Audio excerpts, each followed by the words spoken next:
Hi, my name is Rhonda Holloway, and yes, I am sitting here in the closet amongst my shoes. And shoes are worn for many reasons. For to protect our feet throughout our everyday lives, as far as our jobs, to show our sense of style and personality, and also for a sense of comfort.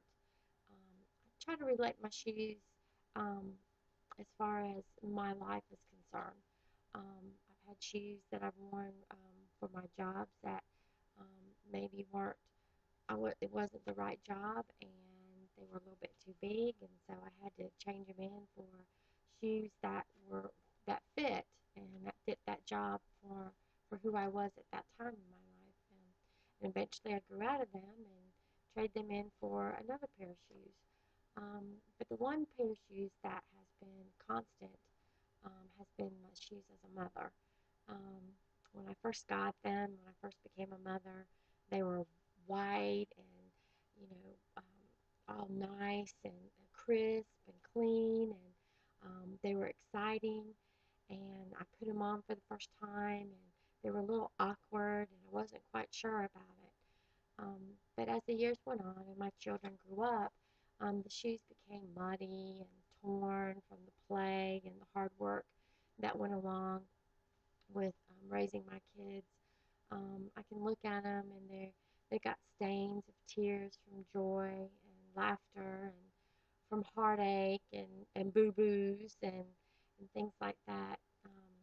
These shoes aren't worn as much now as they were when my children were little, because they're all grown and out on their own.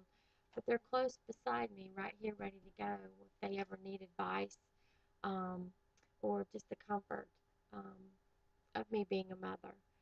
And especially now that I am a new grandmother, um, I thought about trading them in for grandmother's shoes, but I kind of like the comfort of that and the way they feel, and that I know that I can be there for them. And shoes are also a way of showing our personality and our style. And as I was young, I wore the real flashy, high heel shoes, and I was out there ready to go to conquer life and party with my friends, and I knew it all.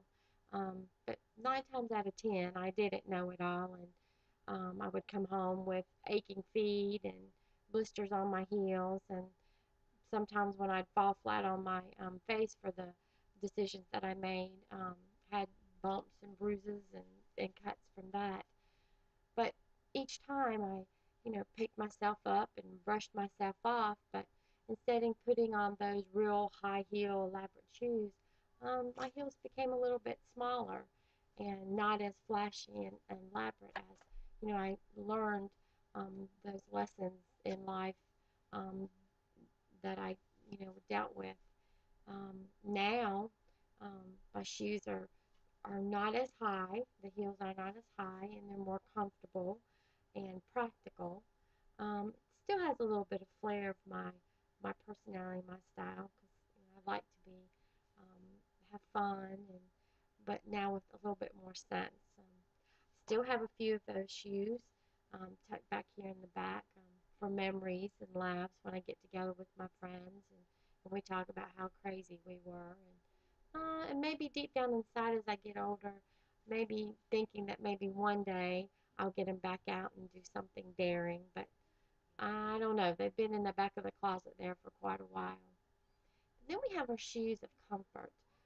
Most people think about, coming home and putting on their slippers or their flip-flops. But, I was thinking about it. I just like my good old bare feet when I come home and take my shoes and socks off and to walk around. And I kind of look at that in my life as, with all the different shoes that I put on throughout my jobs and motherhood and being a grandmother, or, just those daring times or that I have, that, all in all, it's my feet that has what's carried me. It's me. It's who I am that make those shoes what they are. And I kind of like that. I like that comfort in knowing that it's me. So, at the end of the day, when I get to sit down and take those shoes off of all those different people or styles that I have to be, um, with a good book, and I kind of can just look down there and I can see my little toes wiggling, and know that it's okay to be me and to be who I am, and and and that's a good feeling.